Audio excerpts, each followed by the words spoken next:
infirmities within our families. And we know, Lord, that you are the healer of all.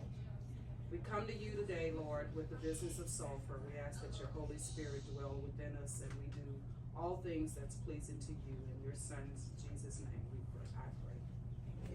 Amen. I pledge allegiance to the flag of the United States of America and to the republic for which it stands, one nation, under God, indivisible, with liberty and justice for all. Ms. Ellender? Yes. Mr. Nazat? Here. Ms. Hardy? Here. Ms. Abchar? Here. Ms. Thomas? Here. All right, approval of minutes from previous meeting. So moved. Second. All in favor say aye. Aye. Aye. Any opposed? Approval of agenda. So moved. Second. All in favor say aye. Aye. Any opposed? All right, first item on the agenda is a proclamation presented to the Sulphur High School Twisters for placing in the UDA National Competition held in Orlando, Florida. Mayor Danahay. Thank you, Madam Chair. Yeah, we're honored to have with us tonight the Twisters. Y'all like to come on in?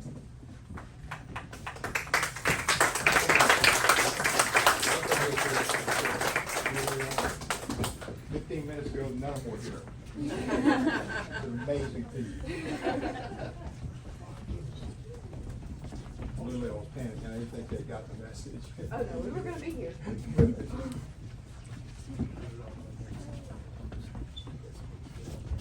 We're honored to have with us the Sulphur High School Twisters. The Sulphur High School Twisters are comprised of athletes who provide entertainment support in school events and sporting events.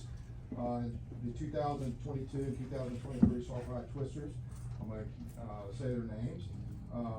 First is Captain Madden Bertrand. Somewhere? Madden. Okay. They put the short one in the back, unfortunately. Co-captain is Bree Fruget. Co-captain Madeline Mayhew. And then seniors Taylor Fuquay. Mally Coons. Emma Lejeune. Juniors Mary Landry. Jonna Lindsay. J.C. Thibodeau. Sophomores Anna Duvall. Dixie Stewart. Bree Stringer. Freshman Abby Butler. Marley Duvall. Bella Monte. Carrington Oquin. And Reagan Roach. And of course, we have our dedicated coaches, Holly Beth Lamb and Bryce Trahan.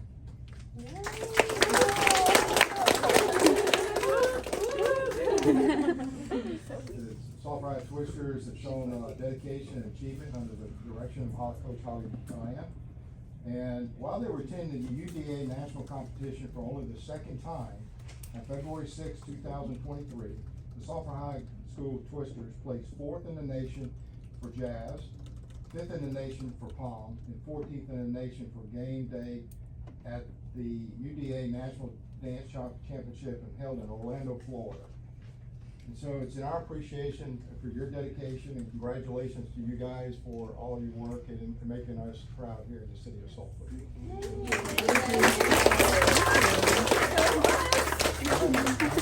I have a few proclamations. We're going to go ahead and hand these out. I think they got names on each one of these. No, I'm sorry. They do not. They're just individual proclamations, so that's for each and every one of y'all. Take one and pass it back. Yeah. Kind of like in school. Yeah. Pass it back.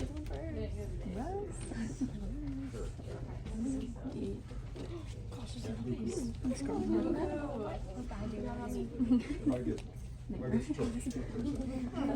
very true.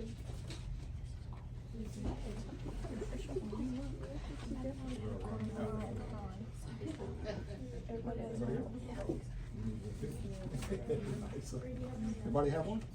No, sir. Oh, ladies. The excluded. Coach, where are you? Oh, right here. Okay. Oh, I got one, yes, Okay, sir. just wanna make sure you got it. Oh, and then I have one for Yes, Mary, sir. yes. We're gonna give you whatever's extra. Perfect, yes, sir. Congratulations, ladies, and thank you very much. Thanks for coming tonight. and, Thank you. We're very proud of your achievements. Thank you.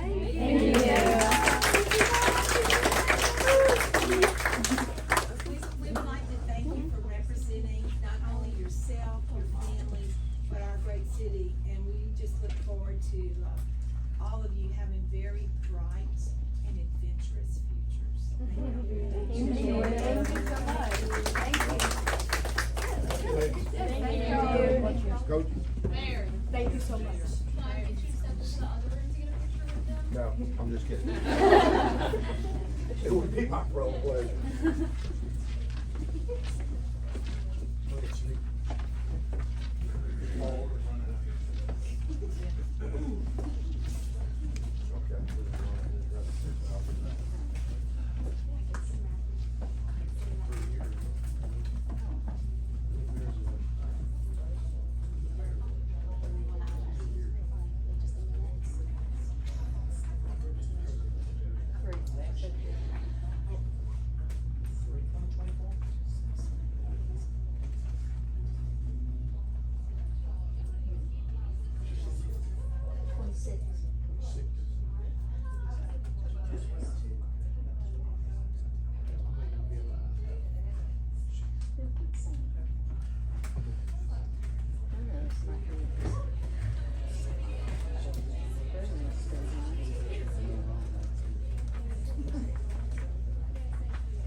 Mayor, is Jody in there?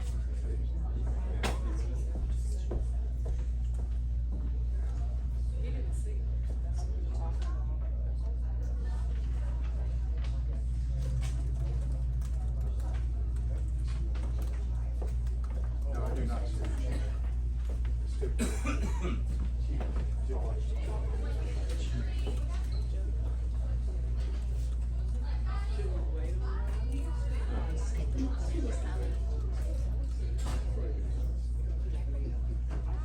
Item number 3 is a proclamation to the winner of the Stormwater Drain Sticker Contest, Mayor Danahay. We have Paulie Benoit here. Paulie here? Not here? In the other room, She may be. is Carly Benoit here? There she is. You don't get away with that easy. You're front center.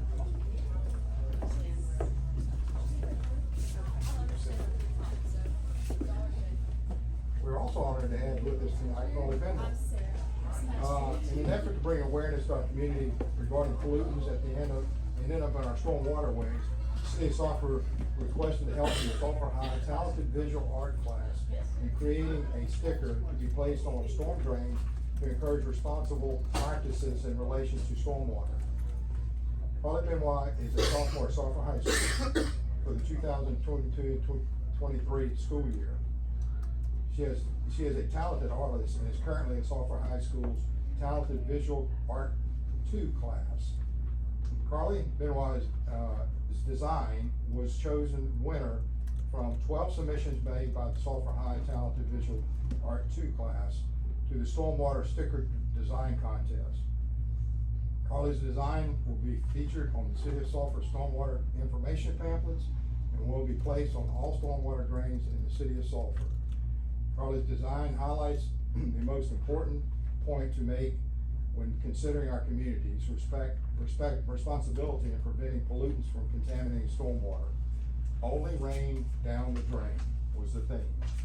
Carly's submitted her amongst others in the class. As you can see, it's on the monitor today, how it looks. And this will go, like I say, this will be on our drains as well as on the pamphlets that will be submitted or distributed to the public.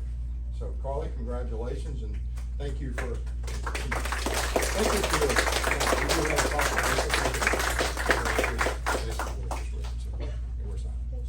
You're welcome. Thank you. Come sit.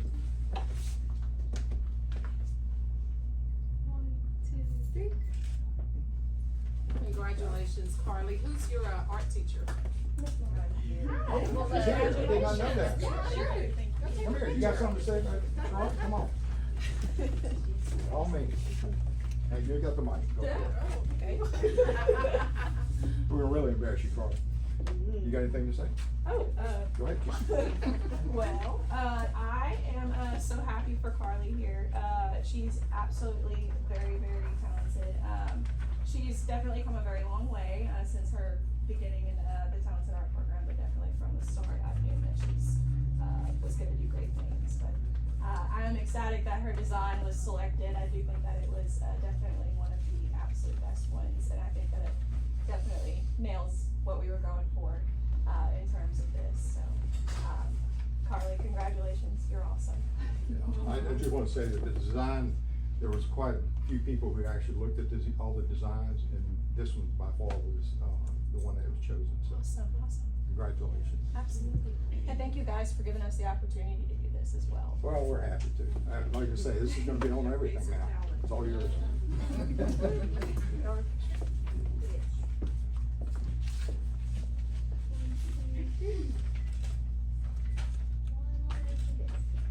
Alright, Thanks, Carly. Congratulations. and we'll go back to number 2 once Jody gets here. Alright, item number 4 is rule to show cause for the condition of the following addresses.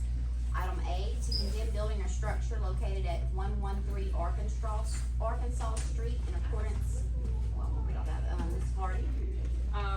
I haven't been contacted by anyone there. I think someone sent a message out to Mr. Mezak, but, I'm just gonna make a motion at this time. Is there anybody here to speak on this address? No one's here? Motion? Second. A motion, second, and one more time, is anyone here to speak on this item? Roll call, please. Ms. Hardy? Yes. Ms. Abchar? Yes. Ms. Thomas? Yes. Ms. Ellender? Yes. Mr. Nazat? Yes.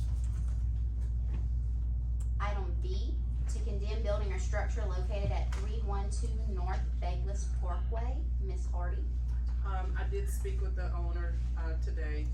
My motion stands, so moved. Second? Is anyone here to speak on this item? When I spoke to them today, they said they wouldn't be able to come, but they understood what was happening. Roll call, please. Ms. Hardy? Yes. Ms. Abchar? Yes. Ms. Thomas? Yes. Ms. Ellender? Yes. Mr. Nazat? Yes. Item C, to condemn building or structure located at 211 Pine Street, Ms. Hardy. Is anyone here to speak on this? No one's contacted me. Motion? Second. A motion and a second, and one more time, anyone here to speak on this item? Okay, roll call, please. Ms. Hardy? Yes. Ms. Abchar? Yes. Ms. Thomas? Yes. Ms. Ellender? Yes. Mr. Nazat? Yes. Item D, to condemn building or structure located at 1019 East Carlton Street, Ms. Ellender. So moved. Second? I do have some cards filled out, oh, never mind. 4D. Okay. Never mind, that's item number 5, this is item D. Alright, we had a motion and a second. Was anyone here to speak on this item? Roll call, please. Ms. Ellender? Yes. Mr. Nazat? Yes. Ms. Hardy? Yes. Ms. Abchar? Yes. Ms. Thomas? Yes. Thank you. Item number 5 is a public hearing on ordinance granting a rezone to Joseph Ripley for 216 Vincent Lane from mixed residential to business to allow for company vehicles and equipment, Ms. Abshire. And I do have 2 people who would like to speak. Is Mr. Ripley here? Would you like to address the council?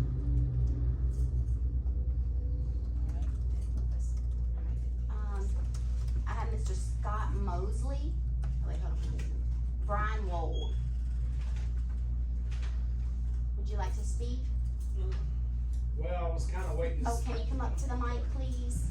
Please speak your, please say your name and address, please. Brian Wald, 202 Vincent Lane, Sulphur, Louisiana, 70663. I was kinda waiting to see what Mr. Ripley was gonna come to the hearing with today, in regards to his rezone.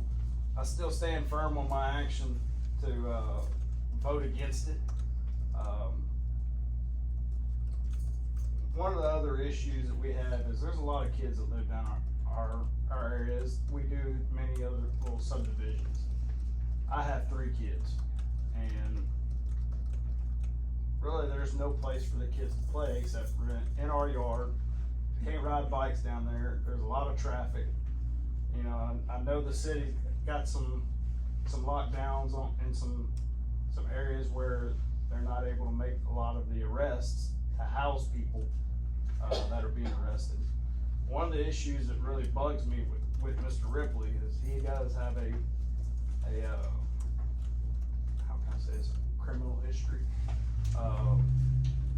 that does kind of worry me around my kids, as well as my residents. So I stand firm where I stand with not letting them be permitted to turn it to commercial. However, another thing, looking at where they're at currently, there's no way that they're gonna be able to house all their equipment. And as they had spoke on the last hearing of the connexes and the trailers and the trucks, there's not enough room. And it's just gonna be more congested than it already is down our street. Thank you. Thank you. And then I also have, and I apologize if I pronounce this wrong, Gerald Dozar. And if you'll please state your name and address once you get to the mic, please. My name is Gerald Dozar, and I live at 212 Vincent Lane, right next to the property. And we're concerned about the rats. There's a lot of snakes out there. We're trying to get rid of all this stuff. And if they bring this, all they gonna do is just put trees there and let them sit there till it's time to go to the dump for them. The roads are not equipped to handle this heavy equipment. I don't wanna get up every morning and have to look at all this equipment every morning. And, I'm trying to fix her place back up, my girlfriend's place. I mean, that's her place, but I'm talking for her, I live there. And, it's just not feasible for him to put his stuff there. And he's not a very friendly person. And, I know if he gets there and he does something, we're gonna get in some words. So I would rather him not be there. Thank you. Thank you. Yes, I have some questions and I have some things to say. Ms. Vanderhay, do you know if their license are current now? I know that there was some question that he did not have all his proper license with the state. I don't know if the arborist license came back in.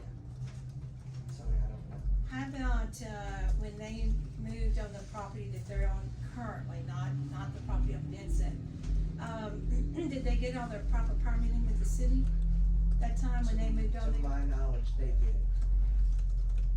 But if that would have occurred, then the city would have caught if they were in a definite flood zone. It wasn't then. I have been to look at, The state has mandated some new stuff. Okay, that puts some clarification there then. I understand people in business, having businesses, but, there's no business like good business, and you have to go about it in the right way. I have been, even before this occurrence, probably a year ago, I know when the former administrators in permitting and all was here, there were several discussions then, and we looked at the property and all, and there were concerns then. There's a lot going on where he currently is. I too have looked at the connexes and all the big equipment that he has, that he needs for his business. There's a lot there. I have gone to Vincent. If he can pack it in there, he needs to go into packing and moving, cause he's gonna be an ace at packing it in there. I do not think that his equipment's gonna fit in there. also, the street is too narrow. When you start back, cause I've pulled in to the property on Vincent. And when I've pulled in and I backed out, and I have two trucks. I have a little small truck that I'm in and my husband's, and I drive an F-250. That F-250, when I back out, I'm taking up the road. And I almost took out somebody's mailbox. So, and I said, that mailbox isn't gonna be here for long after, if they move in. And I'm not trying to be ugly to him, cause like I said, I respect his rights for being in business. But you have to do business the right way. And I understand he's got to know it's not gonna fit there. I understand too, at the zoning meeting, there was discussion about he would have set business hours. We all know that sometimes our jobs dictate we have to have an earlier start and we have later evenings. I would think in their line of business, they would have to do that. I have used their services when his dad was alive and they did us very well, so I respect all of that. But I simply can't support, he can't stay where he is and he cannot move where he is, in my opinion. I don't think he's gonna do himself service or his business service, and it's certainly not gonna add to the neighbors that are currently on Vincent. I'm sorry for his business, but that is my position. I think he needs to find him another place. And I think in the long run, his business will be much more fluent for his moving around that he's gonna require for the equipment he has. So, that's where I stand. I can't support him staying where he is, and I cannot support him moving to Vincent. Anyone else have anything? Does anyone have any questions on that? He's not here. Motion. So is that your motion? Yep. Second.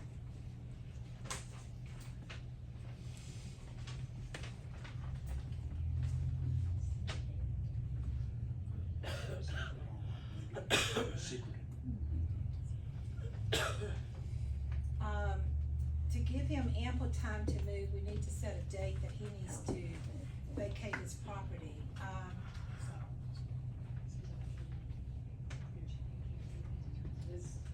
I'm gonna say 60 days. Do y'all do that, or do we do that? I don't think the compliance with King is what's this agenda item. So I think you either approve or deny this rezoning, So, and I think you leave it to the, the staff to Okay. work with them on the That's fine. compliance issues there. The process will be, just so there's no lack of clarity, now he needs to figure out some alternative. I assume they'll give him a reasonable period of time to do that, maybe 30 days or something. But the next thing will be getting a ticket for being there, which will have a fine, and then eventually you'll move on to, more issues like liens against the property and things like that. But I would say that's not this agenda item, so just, if the motion was to deny the rezone, then just straight up. and I'd also, I don't know if this is in line or not, Kate, but I'd like to say, he can't even move some of his property on Vincent temporarily. There's no need to start that. It can't be used for business. Yeah. It wouldn't be zoned properly. So we had a motion and we have a second. All right, roll call please. Ms. Hampshire? So, no, to What was the motion, to grant the rezone or deny the rezone? deny, Okay, so then you're Either voting way. yes. yes. It's to Yes deny. means yes. Yes means yes to deny. That's what I want. It's granting it to. Yeah, but I thought your it's motion was to business. deny. It's your motion Motion is to deny it. Yes, you can do it that way. Yeah. Go ahead. Ms. Thomas? So yes is to deny? Yes. Yes. You did a little backwards. Yes, You means got it yes. all wrong. Ms. Eleanor? Yes. Yes. Mr. Nazat? Yes, I'm sorry, I spoke too And Ms. fast. Hardy? Yes. Yes to Well, the deny. committee and the legislature, it was like that, yes meant yes and no meant no. Right. So whatever that meant. Every once in a while.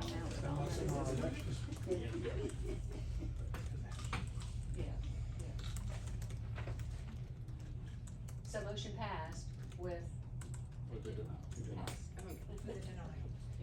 Alright, item number 6, the public hearing on ordinance granting a rezone to RDF Holding LLC at 333 Douglas Parkway from business to commercial to allow for a wholesale distribution business. Ms. Hardy? Is anyone here to speak? Yes, ma'am. Yes.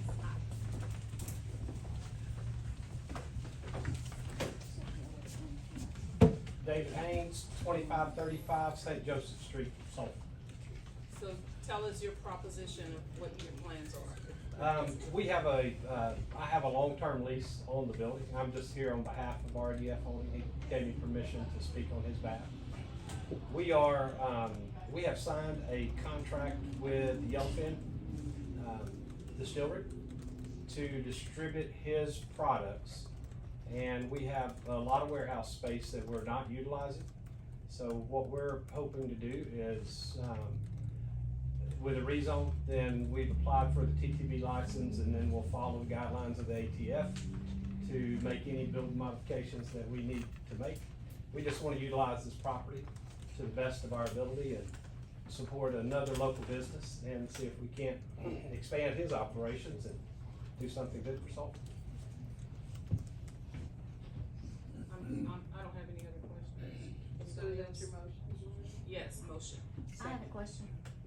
Would anyone else like to speak on this item? If so, please go ahead and go up to the mic and please speak your name and address. Donna Clark, Garth Drive, South Louisiana. What sort of trucking is gonna be brought into here where you're gonna be stopping traffic and, because we get stopped by that train 50,000 times a day and night, you know, we got trucks, it's just a mess there most of the time. It will be a single, 3/4 ton pickup truck that will be used for deliveries. No 18-wheelers. No 18-wheelers, No, no. ma'am. He's across the street, kind of catty Yeah, I know corner to where it us. is. And so, the logistics of it will be, small trucks, or one small truck to make that delivery back and forth across the street, and then I'll have a small warehouse operation. Okay, and once, if and when you decide that they're not gonna do this anymore, then the next person can come in and haul in whatever they want with what kind of trucks they want with, is that right if it's rezoned? That's, Yeah, we can make stipulations if it changes hands. from Well, it one really entity. would be nice, but there's, between the trains and the traffic from the plants, Yes. you know, it's horrible, but anyway, thank you. So moved. Second. Alright, would anyone else like to speak on this item? Don't get done. Is there a particular stipulation y'all would like to add? If it changes owners, Yes. does it revert back to what it, would it revert back or no? If you stay Yeah. with it. We can, I mean,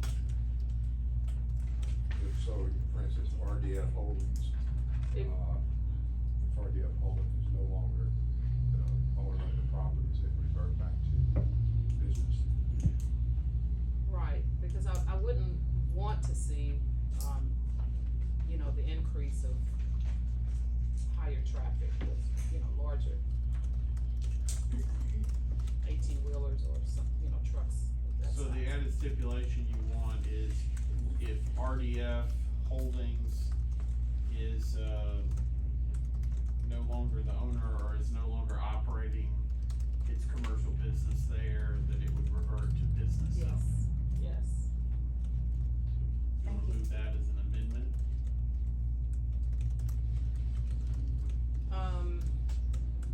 Would that be, You have to vote on the added stipulation and then you can vote on the whole thing. okay, yes, let's move it to an amendment, yes. Second. All in favor? Well, I'm sorry, roll call please. Ms. Hardy? Yes. Ms. Abchar? Ms. Yes. Thomas? Yes. Ms. Ellender? Yes. Mr. Nazat? Yes. And now we need to vote on it as amended. Do you need another motion for it, or we're good? Okay, Ms. Hardy? yes. Ms. Abchar? Yes. Ms. Thomas? Yes. Ms. Ellender? Yes. Mr. Nazat? Yes.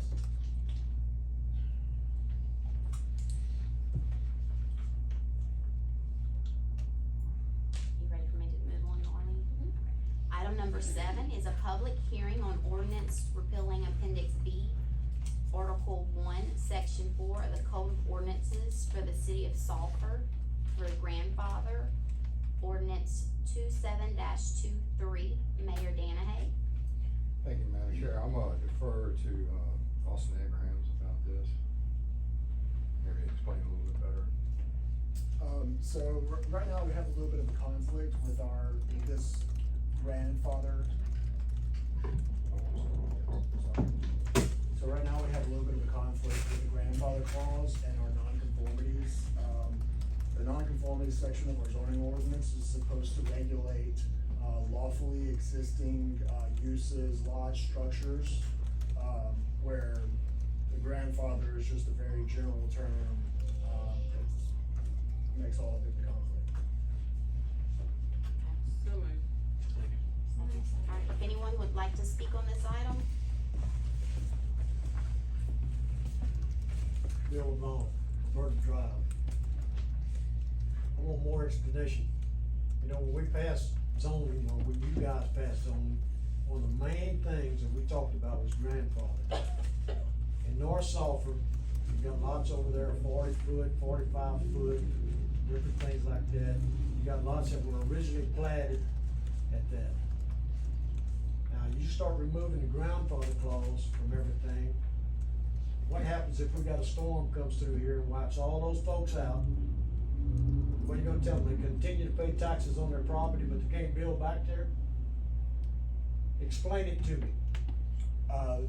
So I know what you're talking about over on the north side of town where all of the original plats are platted as, less than the 6,000 square foot lots, right? So in those cases, it would fall under the legal non-conforming lot, because it. What does that give them? Does that give them a time period that they have to build back or anything? Because in grandfather, we don't have that. The grandfather had the 2 years. 2 years. What's that? The grandfather has the 2 years, if it was rebuilt within 2 years. The non-conformities, no, it does not have a time frame. Okay. That was my main concern, you know, because I looked at a piece of property and I was gonna buy it, I'd already signed papers on it and everything else. And it's got the old dotted line down the middle, it used to be 2 lots. Is that gonna kill that? Yes, because it's not the original, what it was originally platted as. It has been re-subdivided since. No, this is original platting, I've got If the abstracts. it's the original platting. I've got the abstracts that go way back into the Perkins subdivision and the Oak Grove subdivision. There are lots of them If it platted. was a non-conforming lot of record when all the zoning was done, then it would still be a non-conforming lot of record. I didn't know which one of y'all was gonna talk, but I mean, the thing about it is, I wanna make sure that if you got a dotted line down that property, and it was originally platted, that's a 50-foot lot, and somebody bought 2 of them, that you can use both those lots. So that's where the non-conforming goes into more detail. So, That's what we need is the details, before no, somebody votes on this thing it's and right writes here. out a bunch of It's stuff. existing. So a non-conforming lot of record, notwithstanding any other provision of this ordinance, any lot of record may be developed with a single-family dwelling, provided that such a lot was not in common ownership with an adjoining lot of record at the time the non-conformity was created.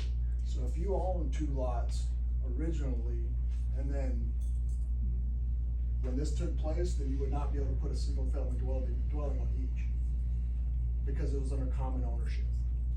And usually a dotted line means they've changed it at some point, Right. so you need to make sure that you are in the original platting with the dotted line down. I've got some abstracts from the 40s, and some of those lots that's got the dotted line on them were there originally, because that was how they were platted.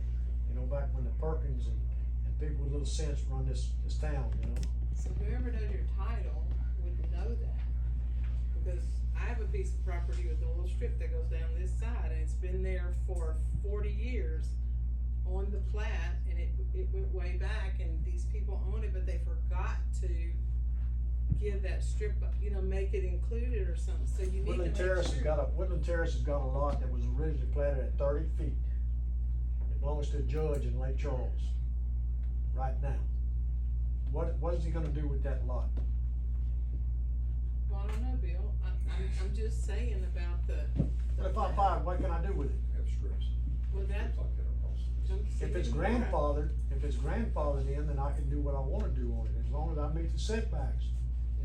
Come see me tomorrow, I'll look at the plat and then I'll find it out. No, tomorrow, this will already be history, once you do this tonight. Well, you're telling me it's originally platted, Yeah, okay? So if it's originally platted, no worries, if you can do it. But if it's not originally platted, then have you bought it already? no, I haven't bought it yet, but I'm Okay, certain so divide after in a second now, tomorrow, but if here's we the vote on thing. this, then you can This- stop the sale. This dotted line thing, it comes from the tax assessor's office, I looked at 3 lots the other day on East Line Street. And the lady told me she had 3 lots there. I go and look it up, it's 2 lots. I called the tax assessor, who's kin to her, and she says, no problem, I'll put you a dotted line there. That's not originally platted. But we do have places in Poche Town that were originally platted at 40 foot, 45 foot, and I don't wanna see these people have to come up here and kiss somebody's feet Well, you're and not- rebuild their house. That's an original plat, I mean, we've done it before. Okay, when it hits the fan, when I tell y'all something, I'll do a little research on it, it's just like the property over on Verdine Street that I called up here and told you that they were not following the setbacks. Go look at it right now, you got a double wide trailer over the property line, you got another trailer in the back, there's trash everywhere. You try to avoid some of these situations by talking to you guys, but you got your mind made up when you get here, and it don't do a lot of good to talk. Thank you for your help. Would anyone else like to speak on this item? We have a motion and a second. Quick question, just for clarification in the article, non-conforming and originally platted, can you tell me the difference between, so if a lot was originally platted at less than 6,000 feet, doesn't that make it non-conforming? So, Can you go to the microphone, please? I'm So I- sorry, so I I thought can we hear. didn't ask a question. Sorry, I don't live here, I don't know if I can be asking questions, but just for clarification for the article. Can I get the difference between non-conforming and originally platted? Because the way he explained it, if it is less than 6,000 square feet, it is non-conforming and it would not matter if it was originally platted for less than 6,000. Did I misunderstand? So let me just read the purpose section of the nonconformities in our ordinance. Can you put it where I can understand it too after you finish? Sure. Thank you. So the purpose of this section is to regulate the continued existence of uses, lots, and structures lawfully established prior to the effective date of this ordinance, and which have not obtained special exception status. So it is doing exactly what the grandfather clause would do, but just with additional, levels for regulation. What are those levels? So, if you want to go into more detail, they have non-conforming uses, they have non-conforming structures, they have non-conforming lots. And the case we were talking about is a non-conforming lot. So, the original plat you're talking about and the non-conforming are 2 different things. The plat is just the original plat of a lot. So when you go to. And if it's less than 6,000 square feet, that's fine? Yes, it's a legal non-conforming lot. It is legal? and Legal non-conforming. non-conforming. If it was originally platted as thus? That is correct. Thank you. Anyone else? All right, we had a motion and a second. Roll call, please. Ms. Ellender? Yes. Mr. Nazat? Yes. Ms. Hardy? Yes. Ms. Abchar? Yes. Ms. Thomas? Yes. Item number 8 is a public hearing on ordinance amending appendix B, for part to section 2 of the Code of Ordinances of the City of Sulphur Development Standards, Ordinance 28-23. Mayor Danahay. Yeah, it's gonna clarify the minimum square footage of dwellings as well as prohibit certain movables, as dwellings in the city, so. And Mr. Abraham can probably expand on that. if we need to. Yes. I'll read that just a second. The added language is in red, right? Okay. Would you read that? Okay. It says, prohibited uses, no shipping container, tent, travel trailer, motorhome, portable building, or any other similar use shall be used as a dwelling. A, exception for the purpose of this article, portable buildings shall mean any prefabricated building except manufactured / modular home units. And number 10 is also added language.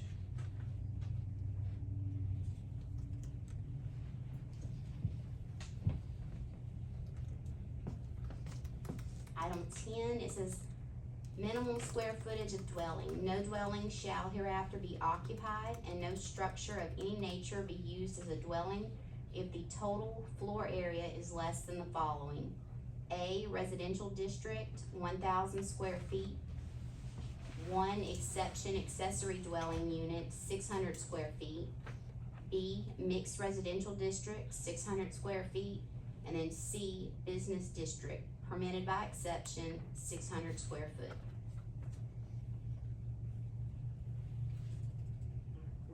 Did y'all have anything to add on that before we move forward? Bill?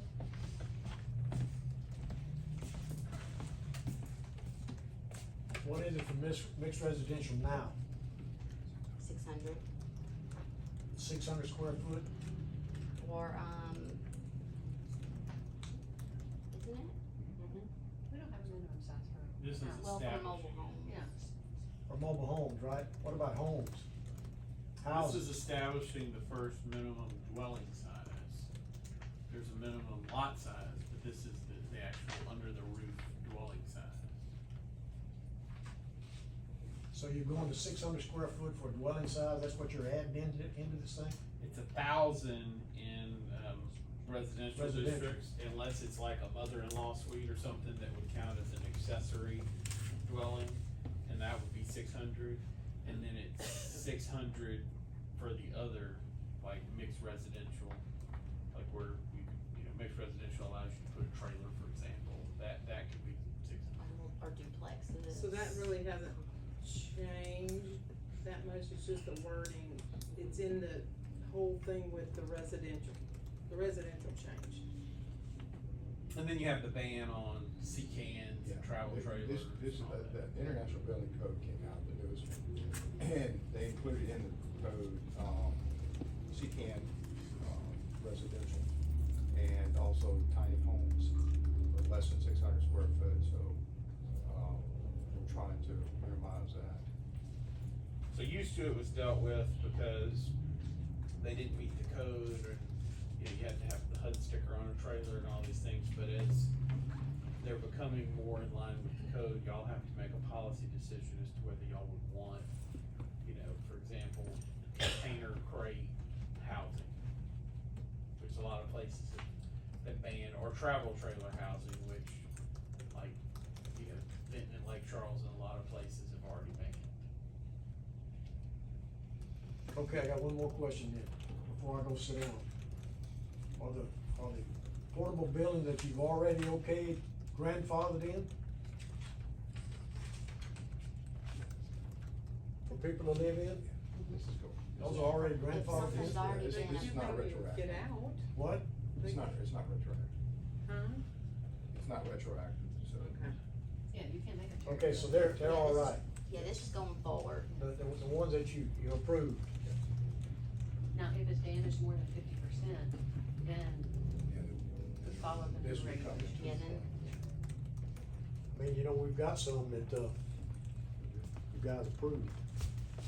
Portable buildings. Anyone else wish to speak on this item? Do I have a motion in a second? So moved. Roll call, please. Mr. Nazat? Yes. Ms. Hardy? Yes. Ms. Abchar? Yes. Ms. Thomas? Yes. Ms. Ellender? Yes. Alright, item 9, public hearing on ordinance amending ordinance number 435, MC Series Master Sales and Tax Use, amending definition, ordinance 29-23. Mayor Danahay. Defer to Ms. Bourne on this. This came to us from the sales tax office, and so we're just adding the language that they're requiring us to add. Do you have it What from is the the language? sales tax office? I've been waiting on that from Rusty for a while, I don't have it. Do you have an actual ordinance? No. Yeah, I think you need to pass over. Oh. I was We've fixing to say, I been was like, there's waiting. nothing here for me They to asked you read. to do it, and their lawyer is doing like a wholesale revision, and I've asked for a couple months, I don't know. I assume they'll get to it when they're done. Okay, so, yeah, we can't vote on that today, okay. So, We're waiting on the schools. The school board's working. okay. They're meeting tomorrow night. Motion to defer. Do I have a motion to defer? Yes. So moved. Second, alright, roll call on motion to defer. Ms. Hardy? Yes. Ms. Abchar? Yes. Ms. Thomas? Yes. Ms. Ellender? Yes. Mr. Nazat? Yes.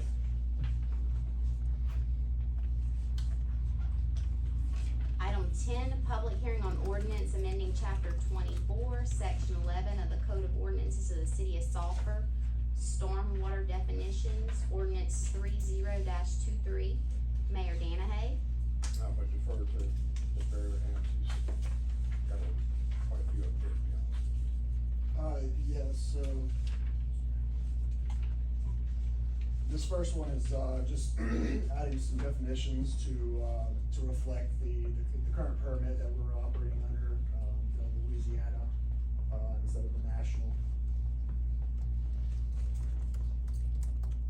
So moved. Second. I'm gonna read the change, the add. LPDES, Louisiana Pollutant Discharge Elimination System. LPDES permit issued by the Louisiana Department of Environmental Quality under authority delegated pursuant to 33 USC 1342B that authorizes the discharge of pollutants to waters of the United States, whether the permit is applicable on an individual, group, or general area-wide basis. And that's required, right? Yes, as we actually operate under the SMS4, the small municipal separate stormwater system. Do I have a motion in a second? Would anyone like to speak on that item? Roll call, please. Ms. Abchar? Yes. Ms. Thomas? Yes. Ms. Ellender? Yes. Mr. Nazat? Yes. Ms. Hardy? Yes. Item 11 is a public hearing on ordinance amending chapter 24 of the Code of Ordinances of the City of Sulphur to provide for section 12 applicability, ordinance 31-23. Mayor Danahay. Call Ms. Barry. This one is to add more clarity, as to who, our stormwater ordinance applies to.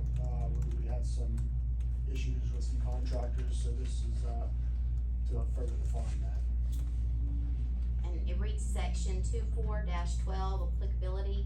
This chapter shall apply to all water entering the storm drain system generated on any developed and undeveloped lands lying within the city of Sulphur, including any amendments or revisions thereto. So moved. Second. Would anyone like to speak on this item? Roll call, please. Ms. Thomas? Yes. Ms. Ellender? Yes. Mr. Nazat? Yes. Ms. Hardy? Yes. Ms. Abchar? Yes. Item 12, public hearing on ordinance amending chapter 24 of the Code of Ordinances of the City of Sulphur to provide for section 13, ultimate responsibility of discharger, ordinance 32-23. Mayor Danahay, and he has to refer to Mr. Abrams. This one just states, that, yes, the city is responsible for, inspecting and maintaining, making sure that everyone is in compliance with these, permits, but the ultimate responsibility is of the owner of the discharger to follow these rules. And I'll read it. It says section 24-13, ultimate responsibility of the discharger. The standards set forth herein and promulgated pursuant to this chapter are minimum standards. Therefore, this chapter does not intend nor imply that compliance by any person will ensure that there will be no contamination, pollution, nor unauthorized discharge of pollutants into the waters of the U.S. caused by said person. This chapter shall not create liability on the part of the city or any agent or employee thereof for any damages that result from any discharger's reliance on this chapter or any administrative decision lawfully made thereunder. All persons undertaking construction activities shall employ to the maximum extent practicable, I know I'm saying that crazy, I'm sorry, erosions prevention and construction site management practices that ensure discharges do not cause or contribute to an exceedance of the water quality standards. Can you repeat that? Would anyone like to speak on this item? We had a motion and a second. Roll call. Motion. So maybe? Second. Roll call.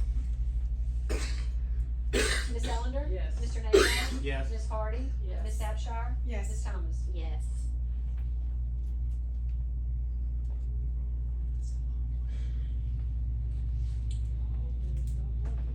Item number 13, public hearing on ordinance amending chapter 24, section 26 of the Code of Ordinances, specific prohibitions and requirements to provide subsections G through J, ordinance 33-23. And he has, Mayor Danahay has referred to Ms. Abrahams. This one beefs up our illicit discharge, program. And this program kind of, it enables us to further, detect and eliminate these illicit discharges, from both, ongoing, business activities and in the process of construction. Right, it's a long one. Don't These have were to all read it? published, you don't have to read Oh, it. okay, alright. That is really long. Alright, do we have anyone who wants to speak on this item? Alright, we have a motion and a second. So move? Second. Roll call, please. Mr. Nazat? Yes. Ms. Hardy? Yes. Ms. Abchar? Yes. Ms. Thomas? Yes. Ms. Ellender? Yes. Item number 15, public hearing on ordinance amending chapter 24 of the Code of Ordinances. 14? Chapter 24. Item 14, public hearing on ordinance amending chapter 24, section 40 of the Code of Ordinances for the city of Sulphur, general requirements, ordinance 34-23. And Mayor Danahay has to refer to Austin Abrahams. This is just changing, the definition of the LPDES that we, added earlier, being that we are operating under the LPDES permit currently. So it for the national. That's right. The state. That's right. And they changed one thing down there, it said 7 instead of 1. So move. Second. Does anyone wish to speak on this item? Roll call, please. Ms. Hardy? Yes. Ms. Abchar? Yes. Ms. Thomas? Yes. Ms. Ellender? Yes. Mr. Nazat? Yes. Item 15, public hearing on ordinance amending chapter 24 of the Code of Ordinances of the city of Sulphur to provide for section 43, authorization to adopt and impose BMP's ordinance 35-23. Mayor Danahay, and he has to refer to Ms. Abrahams. In our stormwater, permit, we were required to provide, best management practices, which is the BMPs, to prevent the discharge of pollutants to our system. And this is just giving us authorization to, adopt it. So move. Second. Would anyone like to speak on this item? Roll call, please. Ms. Abchar? Yes. Ms. Thomas? Yes. Ms. Ellender? Yes. Mr. Nazat? Yes. Ms. Hardy? Yes. Item number 16, public hearing on ordinance amending chapter 24, section 56 of the Code of Ordinances of the City of Sulphur, grading permit fees, ordinance 36-23. Mayor Danahay, and he has to refer to Ms. Abraham. This is, in addition to the grading permit fees, mainly for when we, come to a construction site where they have not pulled a grading permit. This is the fees that are required to, for the permit fees itself. It's actually double what, the existing grading permit fee is. And this is only for construction sites that started doing grading, but hadn't gotten their permit. We're trying to prevent that. Would anyone like to speak on this item? I just have a question, if I could ask a question, please. What dictates a grading permit? I mean, yard work, If you start, if you're doing yard work, out there like adding soil to your yard or something like that? no, it would depend on, how much of the, how much area you're disturbing. Or how much area? Determines whether you need a permit or not. Right. If you're disturbing the entire lot, you have a 6,000 square foot lot, yeah, you would need a grading permit. So if it's not the entire lot, you don't have to have a grading permit? It's a very general statement, but. Well, I don't want a general statement, I wanna know how many square foot that you got to. Well, there's a lot of factors that come into play. I mean, if you just. Well, I know, I've run into those factors before, you see, when one person can do something that somebody else can't do, you know? And that's what we need to get away from on any of these ordinances that we pass, and make sure that everybody does the same thing. You know? They, right next door to where I bought a piece of property on, Thomas Street, bought a piece of property on Thomas Street, just to give you an example. And the guy over there moved 40 loads of dirt in, and, graded it off and everything else. 2 months later, I brought in 7 loads of dirt and got called into the mayor's office because I didn't get a grading permit. He didn't get a grading permit. Well, he didn't need one for his 40-something loads, but I needed one for 7. So we need to know something about how much is there before you need a grading permit.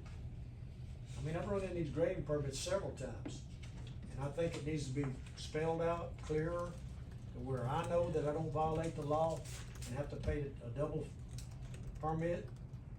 And I know that if my neighbor violates the law, then something's, rotten in the camp, if he doesn't have a permit.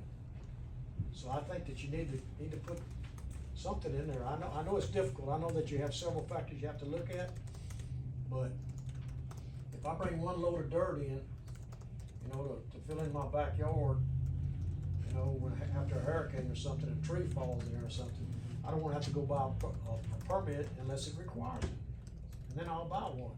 So, say 1 load, 2 loads, 14 yard, they have 14-yard loads, they have a 7-yard load, but I've seen it personally, 40 loads versus 7 loads, I had to buy a permit, he didn't. So, it needs to be spelled out.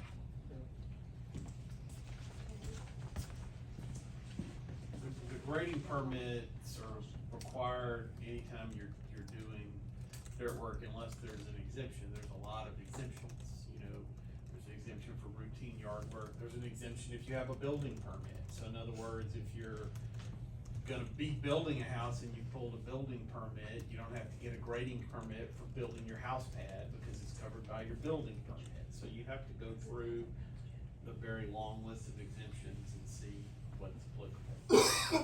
There's maybe a dozen. Okay, so in item 18, we're requesting to increase some permitting fees. One of them is grading. I think this is 16. It is, but in 18, we're looking to, increase the, grade permit from 50 to 60. Would This that be is- in conflict of what we're trying to do here? No, this is if you didn't get a permit and they go get, it's kinda like a fine for not getting a permit, right? I know, but I think the idea is to double it. Well, I mean, I said essentially double, but yeah, the idea is Okay, to- so you wanna keep those prices even though we're going up? Yeah, so he's doing a fine for not having done the permit, basically. If you want to change them, you can, they don't have to be double. Okay. That's a discretionary.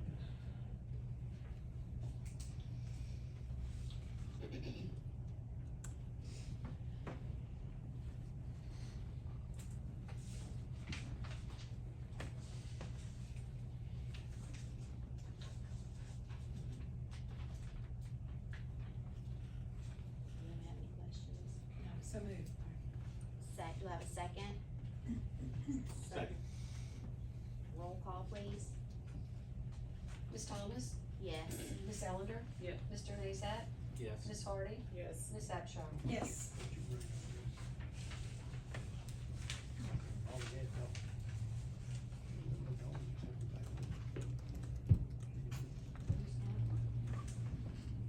Okay. Item 17, public hearing on ordinance amending chapter 24 of the Code of Ordinances of the City of Sulphur to provide for section 58 control measures, ordinance 37-23. Mayor Danahay, and he has to refer to Ms. Abraham. This is going to facilitate our inspection of both the plan review and, during construction, stormwater practices. And it's just setting the control measures that we'll be looking for. Second. Would anyone like to speak on this item? Who motion?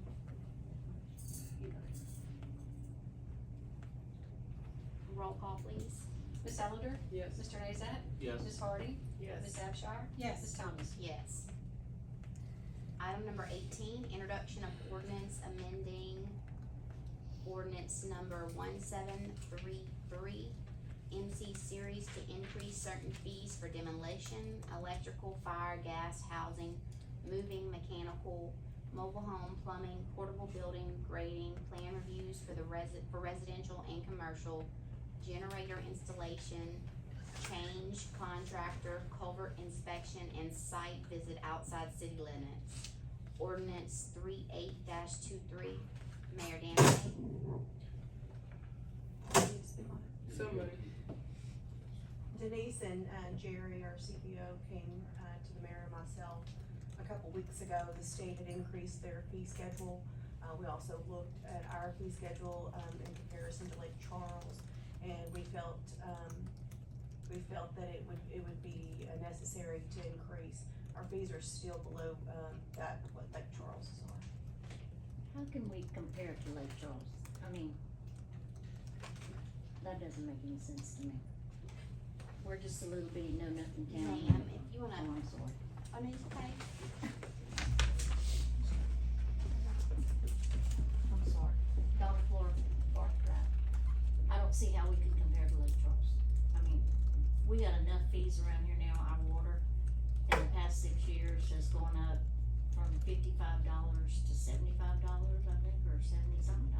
How long? In the past 6 years that I've lived in this town.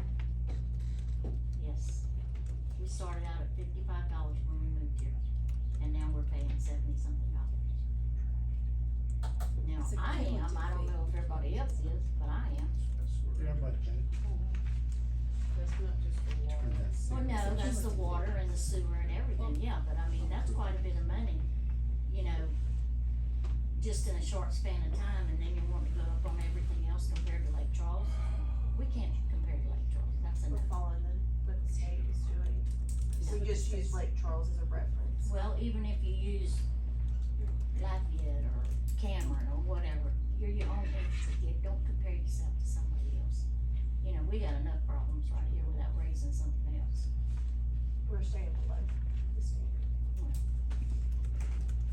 That's just When's the my last time we've raised any? I've been here for 6 years and we haven't raised any of them since I've been here. You haven't raised what, I'm sorry? These fees? Any of the permit fees. Permit fees. Oh, permit fees, yeah. Oh, wait a minute. Yeah, you have. I just paid a permit fee a few days ago, and the permit fees are considerably higher than the last permit I bought. Which one did you get? These specific ones? Bought a building permit to do a portable, a shed behind my daughter's house. And I forget, but it was You gave them a a lot value higher. of it? Ma'am, You gave them a value when you went of what the shed was? they didn't ask me for a value. All they told me was just go ahead and build it, they're not gonna inspect it or anything else. You wanna know the truth, you know? Yeah, I do. I certainly do. Thank you. But, you know, they, the fees have gone up already. Not that I recall, but I'll look into Yeah, it. take a look at it, but I think that, and I could be wrong, I've been wrong before, but, I think the fees have gone up. And I know that there's already something going on, that if you don't buy a permit, cause I forgot to get a permit on a thing I did, and I got charged a double permit fee. That's already happened. Just looking at them, majority of them, it's $5 increases, 5 to 10. 5 to 10. I thought see, they had Some of them we left alone. It is true that building permits are tied to value, so you could have a different. Yes. Also, Lake Charles, what did they call it? Some type of computer I mean, processing. they had a technology. I don't think they would take Technology. everything They had a technology fee. and lump it together, you know, I mean, if you can get some of these places torn down, like these demolition permits, you know, it's very detrimental for somebody to tear something down now. Cause a lot of these people can't post a $500 bond. You know, they have to put up $500 and then the city has to go back and inspect, you know, and make sure that the lot's clear. You know, the city had a trailer torn down here not too long ago, and, that lot's still a trash pile. And it's parts off of the trailer that were left there. But when you tear something down, they come back and inspect, yours gotta be raked, you know, and everything else. And I think that we need to back off on at least the condemn, places that are condemned. Or we're already condemning people's places, then they have to put up a $500. I know a lot of people don't have $500 to put up, you know? And if they're gonna tear it down and clean up the city, you know, I think we ought to give them every leeway we can to clean it up. Thank you. I don't agree with that.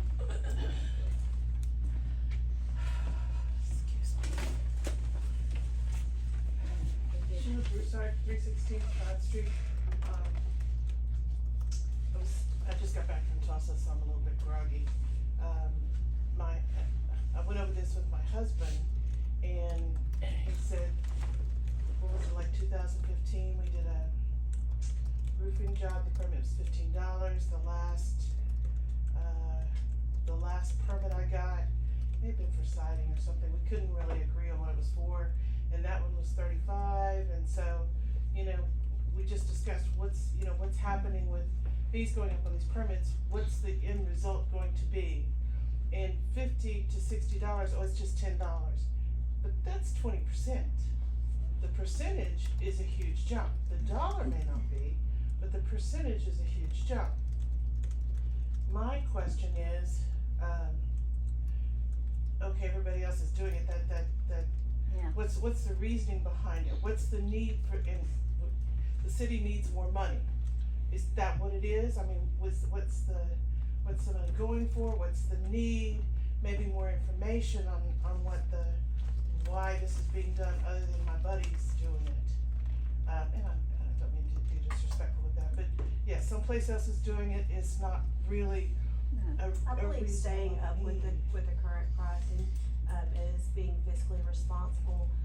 jumps as $5 and $10 is a lot easier to swallow than neglecting price increases for 5, 6, 7 years and then having to do larger jumps. So, And we do, all of this does go back into the services. It's not revenue generating whatsoever.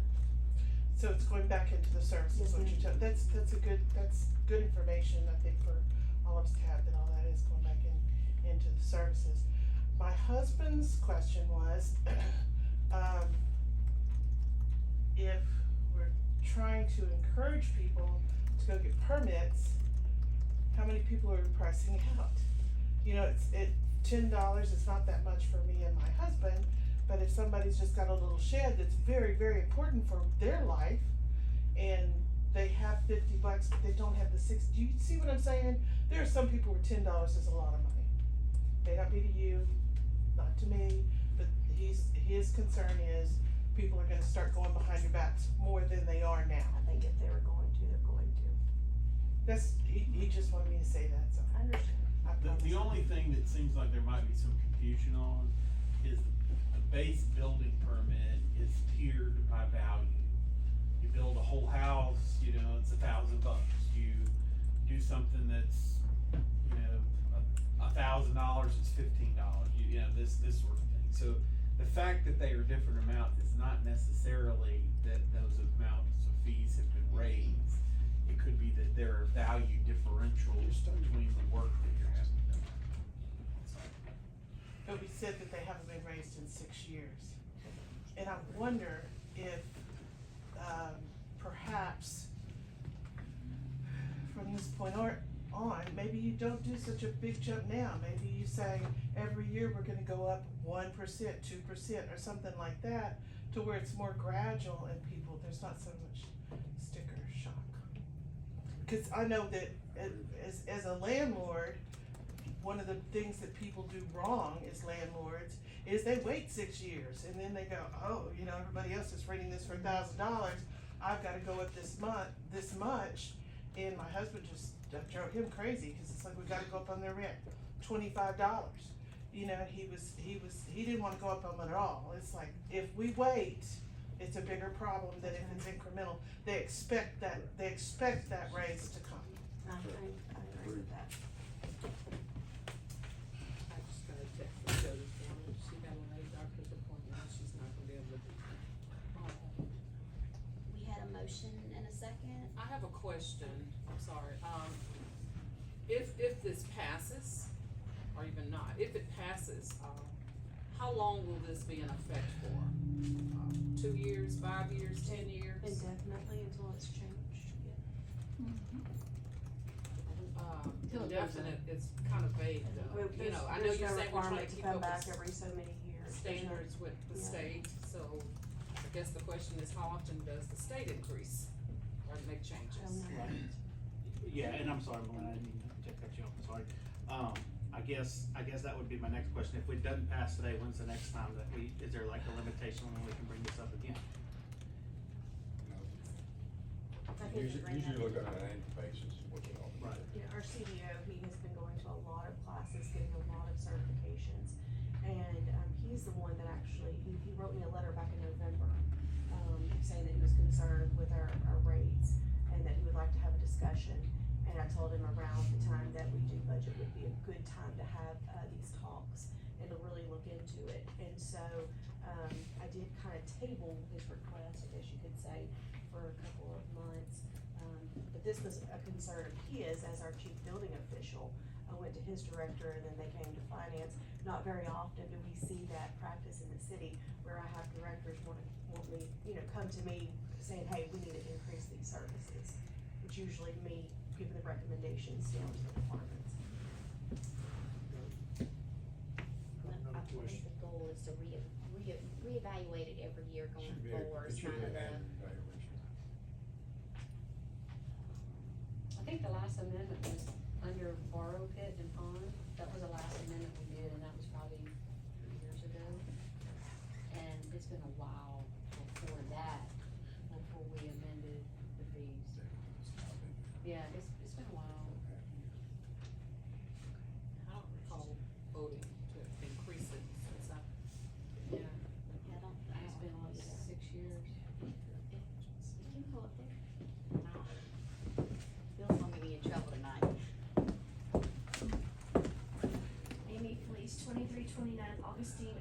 forgive me, when you say it goes back into the services, what are those services? Like, It's our permit department, Oh. our inspector. so when they go out and inspect, so maybe hiring more inspectors to go and.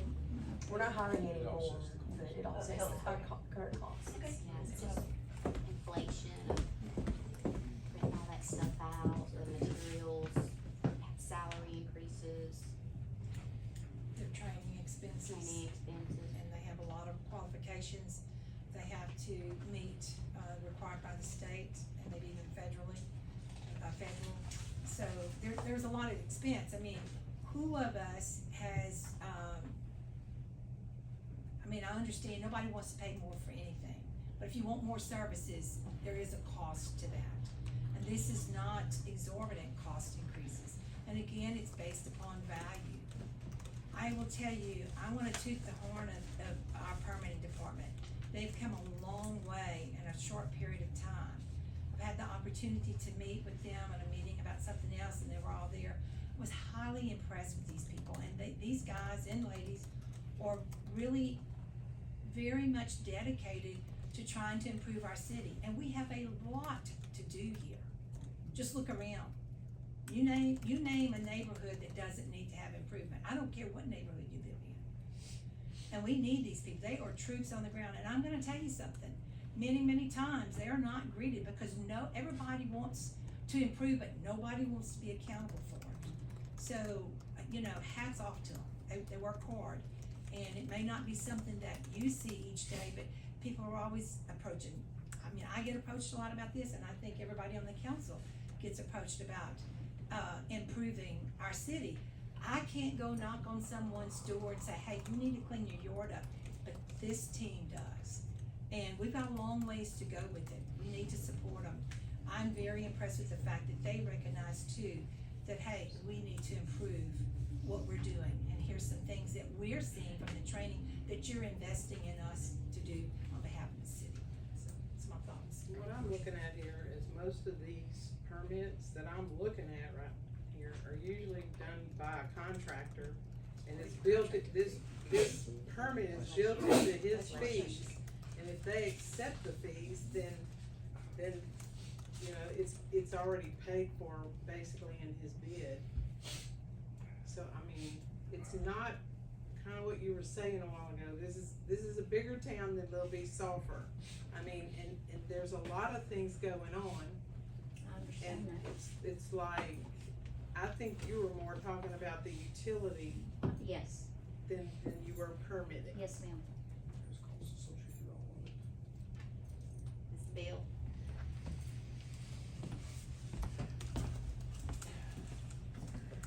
I don't think anybody will dispute anything you said about the inspection department. We've come a long way with the inspection department. Still got a long way to go. I know a guy paid, I don't know how much, for an architect he didn't have to have, just recently, And if he could find him a law dog that'd take the job, he'd probably sue the city. But the thing about it is, how much, what we're looking at right here is permit fees. We're already going up, how much have we gone up on water taps, Mayor?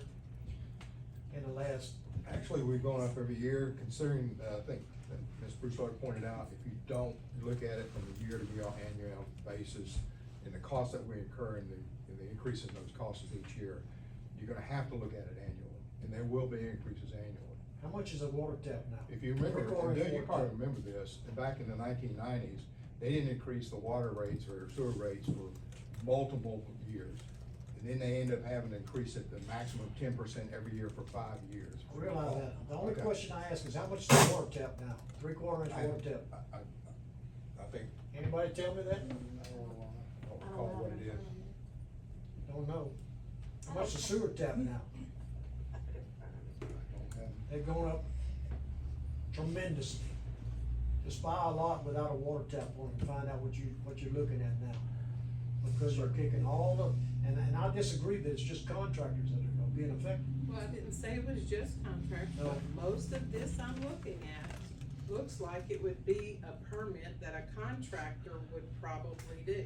I'm just saying it, that's my opinion, I'm not trying to sway your opinion in any way. Here's the thing, we've already offset quite a bit with water taps, and sewer taps. You know, the sewer taps and the water taps are tremendously higher than they've ever been. Well, Bill, have you priced lumber and have you priced piping? And have Every you day I priced all price that? lumber. Okay. And but lumber I is mean, way down has right it- now. Okay. Lumber's Well, way it's down, not so that was a happening. bad example. And it's getting ready to have another increase. You know, the thing about it is, we know everything's more expensive, but I don't understand why we got something here, what is an inspector doing outside the city limits? We have sewer lines outside the city limits. What's that? We have sewer lines outside the city limits, our sewer plant's So outside our the city people are going limits. outside the city limits, so they covered on our insurance and everything Yes, out sir, there? they have to go outside in order to service our lines. Our plant is outside the city limits. What are our inspectors doing at the plant? The lines go to the plant. The inspectors don't go to the plant. Go ahead and vote. Is that a motion? Second? Roll call, please. Who's seconding? Who? You second, I'll second. Okay.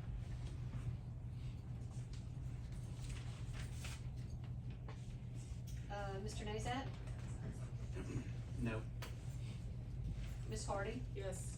Ms. Abshire? Yes. Ms. Thomas? Yes. Ms. Ellender? Yes.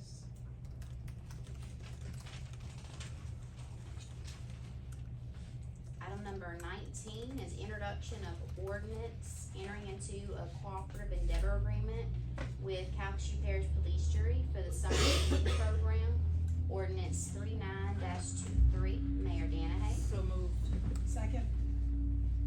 My question, Mayor, would you identify the sites again? Do you know the sites? I think EK Key is probably one of Yeah, them. EKK, and I'm trying to remember where the other one was, it wasn't in the school. It was actually somewhere in a different location, I can't remember where it is, when they told me. I'll have to research that But too, it's- so we can yeah. announce it next time. I thought it was No. Knightbury campus at one time, maybe not, I know it's EK Key. Yeah. But there's satellite out to other, like the parks. It might be the park, if I remember correctly. All Yeah, it used for to, the it used to be kids. at different, it used to be at two different schools. I think it was Maplewood might have been in Well, EK Key. yeah.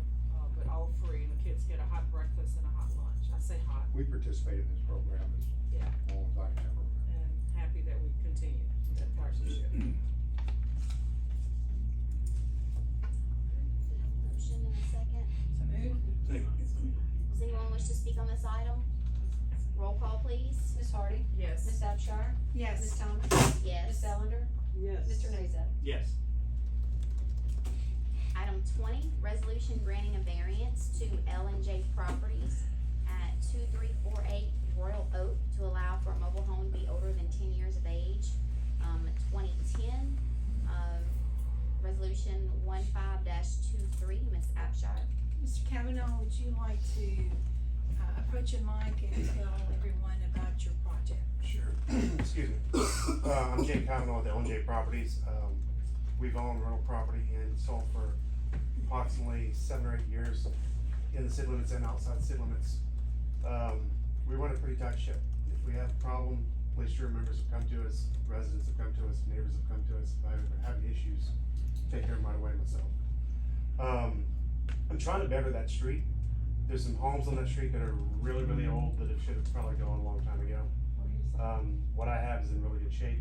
What I'm buying is in really good shape. I looked at it, I'm surprised, was it newer than 2010? When I first met with the inspectors, and I'm gonna echo what someone else said, that they do a really good job.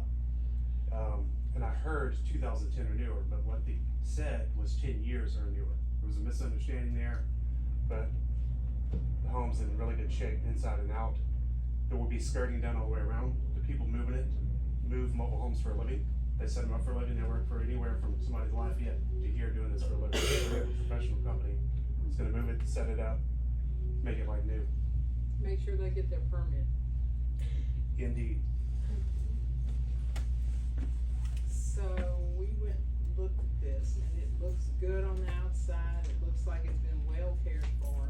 The skirting was kinda bad, but you're gonna do, that's a requirement once you get Yes, it there. it'll be replaced. Any skirting that went through the storm that we had should be replaced, and we're gonna take care of that.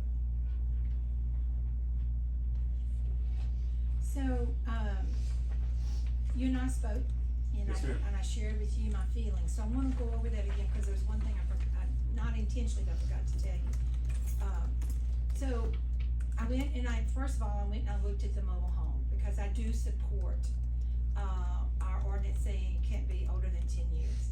This mobile home is really pretty much an exception, and it was, none of the vinyl was torn, no holes in it anywhere. We talked about the bottom trim on it, which is also part of the skirting, and that would be a requirement, no exceptions. But in addition to that, I went to look at your property that I understand is an investment for you, and that I'm encouraged, based upon what you told me, that your intentions are that you will make improvements to that property. I want to ensure we get those improvements, and you and I discussed some of those Yes. yesterday. So first of all, before you can move a mobile home there, that lot has to be cleaned up. There's all kinds of debris, there's PVC pipe left different places, there's some kind of big apparatus against the fence, the grass needs to be mowed, the ditches need to be cleaned out, it needs to be cleaned up. Now, I'm gonna encourage you, like we've spoken about, you really need to get with the city about how many units you can put on that lot. You really need to do that. You don't have to do that, you don't have to discuss that here. But I Understood. want you to get with them, because I understand you're doing this for an investment. If you go and you look at that property first sight, I told you yesterday, I said, I think 6 to 7, we talked Saturday and we talked Sunday. And you said, I think you said it was more like 7. And you can tell by what's left around that there was that many. That's not gonna fit within the city's current ordinance. Nor does it need to. Okay, that's perfect. So, before this is all granted, you need to get that taken care of, so you have a clear understanding. I don't want you to get caught short on this, okay? Also, so prior to moving it in, I'm gonna stipulate that that lot has to be cleaned up. I don't want that new unit moving there and it look like it looks now, cause we're not doing anything for the neighbors that live there. I want it cleaned up. When it gets there, I want you to have 30 days to get your skirting in and get it all set, alright? And then after that, I'm gonna stipulate, if gets there and nothing is finished, or you've got 6 months, and you're gonna have to come back to the council. It's gotta be in order, and hopefully you have somebody living there and children playing. Yes, this will be, rather quick, and between speaking with you yesterday, I spoke with, the person who does my lawn maintenance at 2100 Maplewood. And it's understood, anytime they mow my office, they will mow that property and clean it up. So they're right close to each other, so it's a very easy thing to do. Good. So, Well, and I told you yesterday, I recognize, I see your office every day, it's very well kept, it's always well kept, and I am encouraged that you're gonna be the person I believe you are of your word. But I want it to be very, very clear. I'm sorry that you just happened to hear my wrath on this, but our city is lot by lot, and if we don't take a hold and start really coming down and making sure our whole city's cleaned up, we can't just we can't take it by chance and leave the door open. I like your time frame because it means that the job gets done faster Okay. on my end, so Alright, I'm good. very much encouraged by that. Alright, so Orlean, you have all of those? No. Okay, so the lot Clean? it's stipulated, it has to be cleaned prior to moving. Okay. Once it's moved there, he has 30 days to have that, mobile home in good order with skirting, full skirting, no holes in it. By the way, I did address some neighbors on theirs, cause they reached out to me. Okay. And then, after that, if any of this has not transpired within 60 months, he has to come back before the council. 6 months, not 60 months, that's a loan payment. 6 months. That'd be 6 5 months. years from now. Well, maybe you could buy a vehicle these days in 5 years, but anyway, he has 6 months, okay? I assume the process too is once we're done, just approach the city, the inspectors, and have them come out, take pictures so that you have Yes, documentation? yes. Okay. And I'll be following it, I'll go back. That's a motion for an amendment. Motion for an amendment. I'll second. And next? Yeah. Okay. Does anyone wanna speak on the amendment? Roll call, please. Ms. Abchar? Yes. Ms. Thomas? Yes. Ms. Ellender? Yes. Mr. Nazat? Yes. Ms. Hardy? Yes.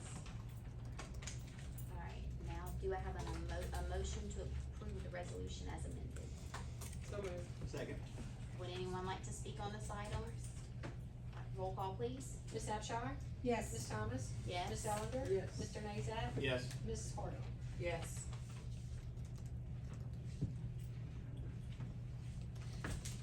Thank y'all, thank y'all for all y'all do for the city. Thank you.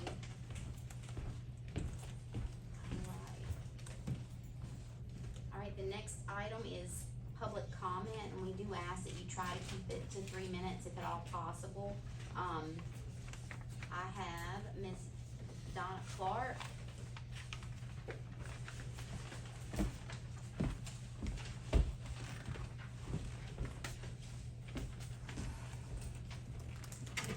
Donna Clark, Garth Drive, Sulphur, Louisiana. I've spoken to Ms. Hardy, I've spoken to, Harlene a couple times, and just things in the city that are looking really, really bad, on my end. I don't speak for anybody else, but, we've got a place on the corner of, Begless and Burton. It's, Castillo's, if you know what I'm talking about. I know things take time, and I know there's laws, and I know everybody's gotta sit and wait on these laws. But, either they need an 8-foot fence that you can't see through, okay, or this needs to be cleaned up. This is, anybody, if you drive by and look at this, you can say to yourself, well, hey, I can fill my lot up like that too. Maybe he's got a permit to do this, maybe he don't, I don't know, but it's ugly. And something needs to be covered, you know what I mean? And, I tried to get y'all the address, but his mailbox is laying on his sidewalk up by his door, so I guess he don't want nobody to know his number. Waiting on FEMA for all this to go on. I know it's a government thing. Government moves slow, or not at all. And evidently it's not moving at all here. So, I've heard that you can't get a hold of FEMA, you can't get it. Well, then what do people do? Does anybody have an answer to that?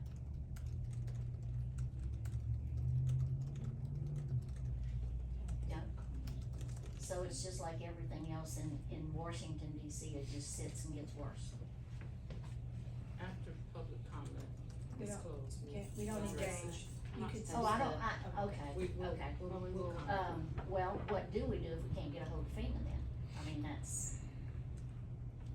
you don't engage, I mean, can you find that out for me? Somebody can. Okay, yes, that'd be fine. And new businesses, when I talked to the mayor, when he was first running, I said, you and I are on different parties, but if you do good for Sulphur, I'll vote for you, and I did. And I've been waiting to see something other than a donut shop, a grab and go. I mean, gas, they don't even want gas anymore, and there's more grab and goes in this town than, you know what I mean? We have nothing here in retail. You either have industrial or you have eating places. Everybody's gotta go to Lake Charles, Beaumont, Lafayette. You know how much tax dollars that is? That's a lot of money. And this town is just doubling over with people we can't make clean up their yards. Things we can't do because of the laws. Well, what good is it? People are very discouraged. They have homes that they're proud of, they have people that don't give a crap. Okay, and I'm sorry I said that, but they don't. I mean, I'm 72 years old. I spent 6 weeks from daylight till dark cleaning my yard every day, me and my husband. Did we wanna do that? No, but I'm not the kind of person that's gonna ruin my neighbor. You know what I mean? Or not give nothing about my neighbor. Something's just gotta be done here. It's just ugly and it's a mess, and that's just my opinion. Thank you. Thank you. Thank you. I have Mr. Scott Mosley.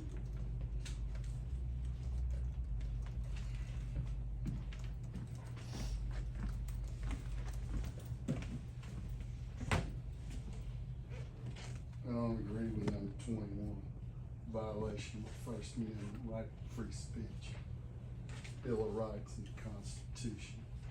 I got a couple of things I need to speak about. Excuse me. I'm sitting in my house, watching TV with my son. Get a federal marshal to knock at my door. My son goes that way, I go that way. I stop halfway down the hall on the way to my protection. I said, this is my house. I went back to the door facing. I looked around the corner, see a gold badge. I go open the door up, I got a marshal standing on my front steps. What's he got in his hand? A notice for an ordinance for cutting grass. Scared me to death. Home invasions nowadays. People doing crazy things. A man can't walk up to my door and knock on it like a decent human being. Who sent that person in my house? You better find out who he was and straighten out his behavior. After that, I have a man approach me and tell me I got trailers all over a property in town. I have no idea. Go and address that. Speak to the mayor. He goes and fixes it for me. Nice dude. Lady informs me that one of the inspectors told him if she gets approval from me. She hadn't even talked to me. I got 5 30-foot trailers on my property in the middle of a neighborhood. I have to find out from somebody who walks up to me and tells me his brother is pissed at me. I said I'd have to know about it in order to do anything about it, wouldn't I? So I got that taken care of. 2 days before Christmas, I get a letter in the mail that I'm being attacked over my business over here. Scrapyard. Merry Christmas. Thank every one of you. Appreciate that. Thank you for allowing me to have a peaceful Christmas. I'm dying, by the way. Hope I'm here next year. You hear it in my voice. And tell you what, I'm having problems. We're gonna keep going now. 2 weeks before, my business is broken into. My burglar alarm fails. These people steal my entire 40 years worth of work from my family. They break into my office. They steal everything out of my office. They steal all my tools. They steal all of my cutting equipment. They steal everything I own. Go to the police station 3 times. I asked this man to call me. I asked this man to get in touch with me. The only person they send out is detectives. I got their names right here if you want the names. Nothing is done. He sends me to another building to get the report on the crime. They refuse to give me the report on the crime. Let me show you what happens in Sulphur, Louisiana when you're stolen from. You don't even get the report from the crime. You get an incident report from the day the policeman, who was very professional that morning, and you get another additional property list of the things that I found so much more. They stole $20,000 out of my business. They destroyed me. Where's my offense report? Where's my report on the crime? And I heard nothing from Duplichan or Crane. Sir, you're not supposed to address, like, you need to keep it to us. Well, whenever where I asked for the chief of police to call me over a huge theft that my business has destroyed my family business of 40 years. Most cities are putting their recycling centers on television, being proud of the fact that they have one in their city. And there ain't nobody around here proud of having a recycling center. Been trying to run my family out for 40 years. I go and I speak to the mayor. He brings me across the street to a rehearsed, organized lynching of me in a meeting. I have to sit there and I have to listen to one of the inspectors threaten me with inspection from the state. DEQ, Health Department. Next one throws at me, they're gonna declare everything on my property. That's my equipment, that's my inventory, that's my money. Sir, we're gonna have to, gotta close it up. You violate me, ma'am. Yes, ma'am, under the Constitution of the United States of America, Bill of Rights. You violate me right there. So you know what's going on. I'm gonna tell you right now, they threatened to take everything off my property and charge me for it, and can keep harassing me. Last words from my doctor was, keep your stress down. I'm trying to keep you alive. And then they remind me that I don't have my business license in on time. It was being taken care of, and it's right here in the folder. Okay? We got problems in this city. And I tell you what, I'm not one of them. If somebody better be in touch with me, somebody better find my property, because they kept me from being able to get in touch with people that I know in this business that would have allowed me to find out who these people were, and I could have recovered some of my property that was stolen. But since I was refused that, I no longer have any protection under the Sulphur Police Department where I have my business. Okay. So in the future, We've gotta we're gonna finish up now. Ma'am? We gotta finish up.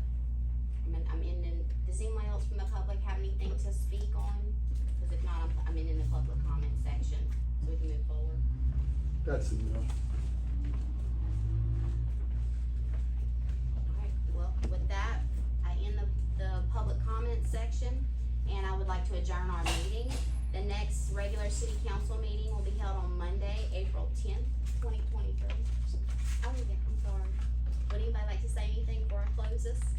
Anything they wanna add? I'm not sure what Ms. Arnold was referring to as far as FEMA is concerned, if she's talking about the communication between the city and, FEMA representatives, we are in contact. If she's talking about the PPDR program, we can get her information. Yeah, update us on that again, I know we've asked that question. PPDR program, I can speak to that.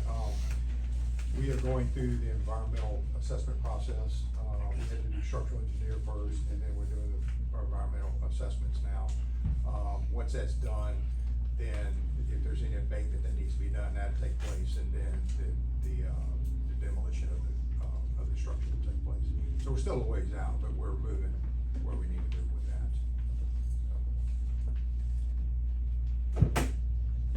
Anybody else? Real quick, Mike, if you don't mind, if you remember, the council had created a home rule charter commission. I will tell you, these people are top notch in what they're doing, and they're doing some really good things. And we're coming to an end of it probably by the end of this month. We've got 2 more meetings, and then it'll be coming to you guys with their recommendations. And so to be able to call the election only. But they've done a magnificent job of looking at our charter and coming up with some really good recommendations. Some of it is pretty easy in the fact that its terminology's changed, state statutes have changed, things like that. So it requires a change on our side of it. And but I think they've done a magnificent job. We've got a really good cross section of people from our city taking care of it. Yes. What is the date of the Easter egg hunt? Oh, April 1st is Easter egg hunt. April 1st is Easter egg hunt. It's a real thing. It starts at 10, and you better be there, and at 10:05 it's over. That's how quick it happens. It goes And fast, those kids. literally, I have people come in at 10:15 and they're just disappointed, but you're not there at 10 o'clock, shame on you, but, we'll have over 15,000 eggs hidden or spread. I'd like to thank the Westlake group because they do a lot of things for us. They put the eggs together with the candy and they also volunteer for that day. And we'll have other things going on that day. I think we're gonna have the, almost, Food trucks, don't you have food trucks? I think we had the food trucks, but we also have, was it almost, the pettings? Almost a ranch. Almost a ranch, thank you, I couldn't Yeah. remember the last word. Almost a ranch that will be there, as well as we'll have some corporate sponsors that'll be there too, so it's a great, outing, it really is. Hopefully the weather holds for us and everything, and last year it was just gobs, there was hundreds of kids It's really there. nice. And, like I say, it lasted about 5 minutes, so you better be there. But it's roped off by ages. It's roped off so by that ages, and we helps. also have a development disabled area that, Yes. handicap area that, anybody that wants to participate in that, they're more than welcome to, so. We'll That's have real some to eggs, the that's city. where I'm wondering. It's in your eggs, that's right. What'd you say? It's in That's where real the money eggs, was that's in where I'm the eggs. wondering with. Helping them kids out, helping Well, them kids thanks to out. all the sponsors. Yes, It's, thank you. it's, really We also have a nice. farmer's market on the 25th. Yeah, I think the chamber, There's some ladies that do it. yeah, it's a joint effort, The I think, is ladies what it that do is. the farmer's market. Are those? That was Melina, Freilich and, And they partner with, the Chamber State Bank. chamber too. Perez is their Terrell, secretary. Terrell, yeah. That's the same thing.